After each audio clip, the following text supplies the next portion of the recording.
Hola, mi nombre es Juan Daniel de Rosa y voy a hablar sobre la eliminación de barreras al comercio digital. Entonces, comenzando con este libro, con este resumen, esta interpretación de lo que el libro nos está hablando, pues nos dice que el comercio electrónico realmente sigue siendo relevante, en donde se ve reflejado en todas las economías del mundo.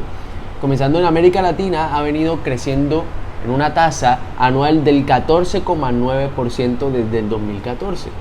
Y en 2020, a raíz de la pandemia COVID, que todavía hay estragos de ella, se está observando un crecimiento sustancialmente mayor. Esta multiplicó por mucho el comercio electrónico.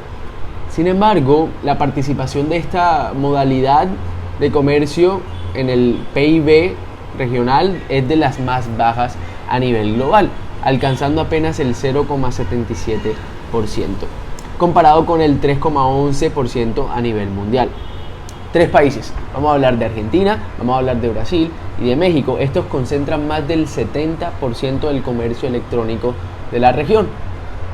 Aunque la mayor parte de este comercio corresponde realmente a los flujos comercializados dentro de un país, las ventas que son las ventas transfronterizas en 2021, porque estas deberán alcanzar alrededor del 37% del total, que son equivalentes a aproximadamente unos 78 mil millones de dólares.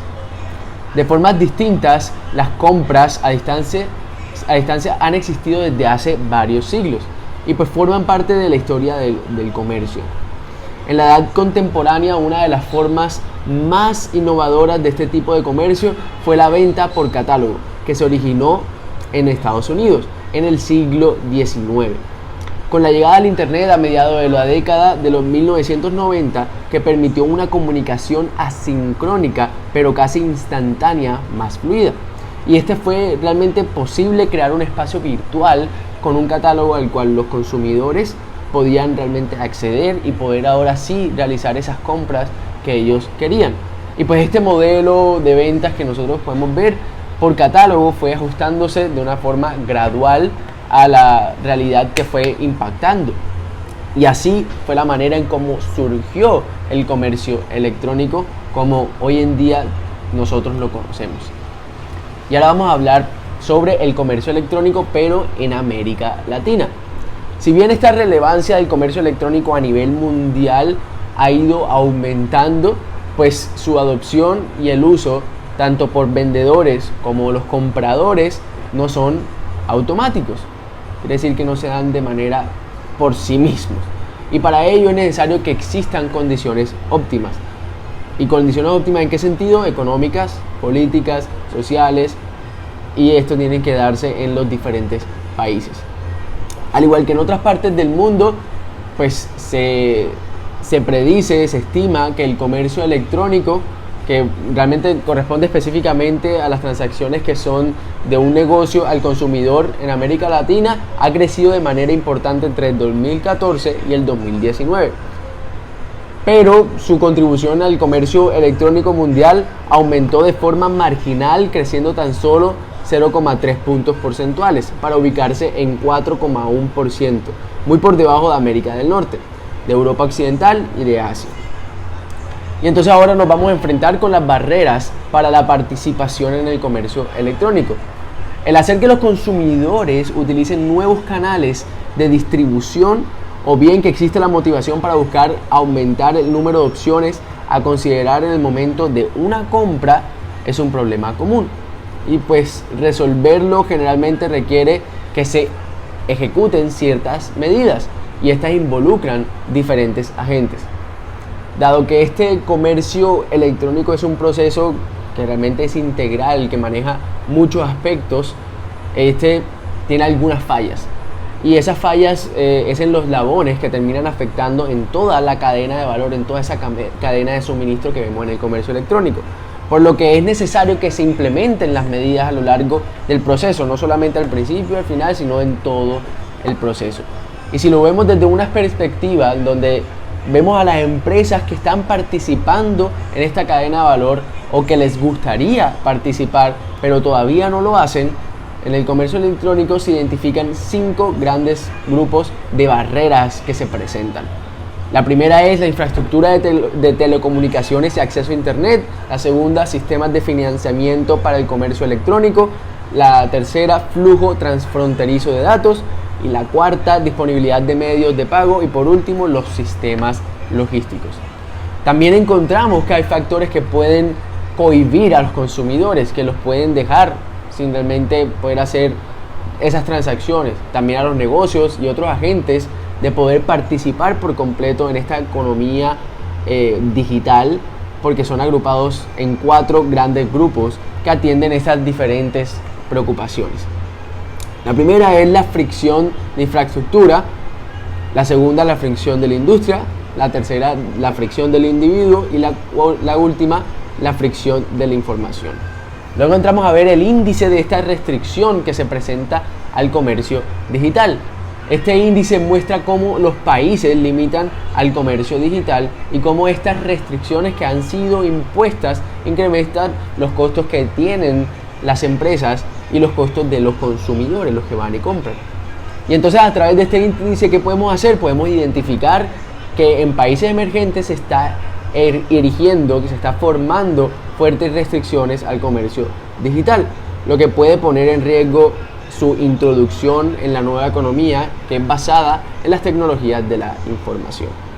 Entonces, ¿qué hace este índice? Va a considerar 4 áreas relacionadas con políticas que afecten al comercio digital. Y estas restricciones son las fiscales, las de cómo establecerse, las de datos y las restricciones comerciales. Luego entramos en el análisis desde la perspectiva de las empresas. Ahora estamos viendo desde las empresas, pues hay retos que realmente se presentan para las empresas y que van variando dependiendo del sector en donde se encuentran estas empresas. Entonces, estas empresas pueden pertenecer a sectores como agricultura y alimentación, como empresas que realizan servicios empresariales o servicios de consumo, que se dedican a la educación o simplemente manufacturar, o sea, producir y vender.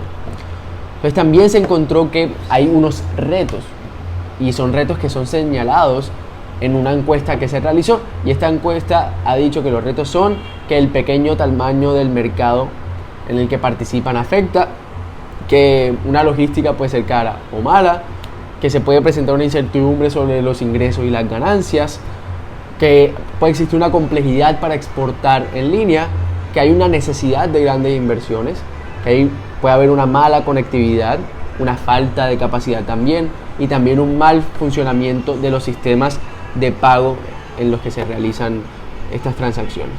Y desde la perspectiva del consumidor, ya lo vimos desde la empresa, ahora desde el consumidor, cuando un consumidor considera realizar una transacción de comercio electrónico, va a evaluar 5 preguntas básicas.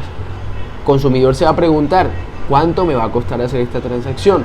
Segundo, ¿voy a realizar un pago y va a ser seguro? Tercero, ¿me va a llegar lo que yo he comprado? ¿Realmente lo voy a recibir físicamente? ¿Cuánto tiempo se va a demorar en llegar? ¿Va a ser mucho o poquito? Y si no me llega a satisfacer la compra, ¿qué hago? ¿Va a ser fácil retornar ese producto o va a ser algo complicado y tedioso? Ahora vamos a ver regulaciones del comercio electrónico transfronterizo en América Latina, que es lo que nos compete.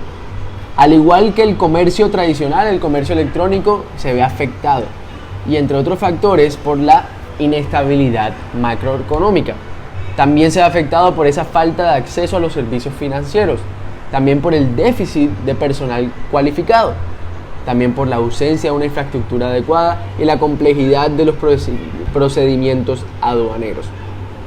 Como adición, el comercio electrónico puede verse entorpecido por barreras que limitan el acceso y por lo tanto hacer esas transacciones en línea que se están pretendiendo hacer. Ahora vamos a ver barreras, pero ahora en los sistemas logísticos, porque también esto requiere mucha logística. No es solamente, sí, voy a vender en internet, sino que también requiere esa logística. Porque estos servicios engloban todos los procesos que se requieren para mover ese bien de un lugar a otro lugar.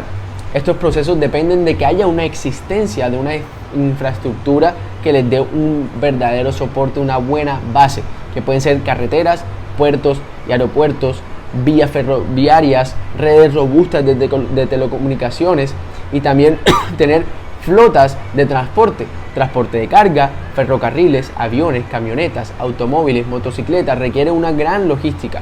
Y sin duda el hecho de poder mejorar esta infraestructura va a tener un gran impacto en ese comercio electrónico que se pretende hacer. Pero este impacto puede que se vea opacado o eclipsado por el que tendría en otros aspectos económicos y sociales. Por lo tanto, el presente texto o lo que leímos, este escrito que leímos, este libro, pues nos está abordando que las insuficiencias en estas categorías de infraestructura realmente no van a ser específicas al desarrollo del comercio electrónico transfronterizo. Dentro de vamos a ver que ese desempeño logístico se da en América Latina y cómo sería este desempeño.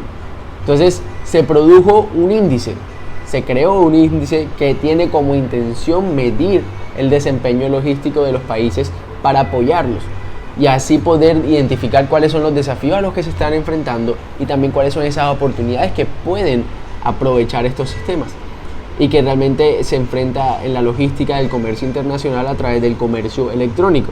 Y toma valores desde el 1 hasta el 5 e incorpora 6 mediciones. Se hacen 6 mediciones, que es la aduana, la infraestructura, la facilidad de contratación, la calidad de la logística, el rastreo y la puntualidad de entrega.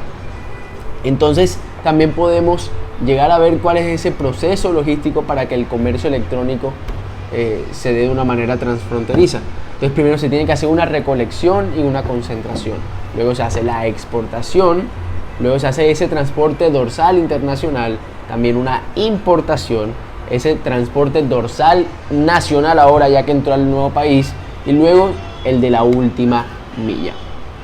Hablando de proceso de importación, nos vemos que ese proceso de importación es la introducción legal que se le da al producto que acabó de llegar al nuevo país, pasando de un país a otro diferente.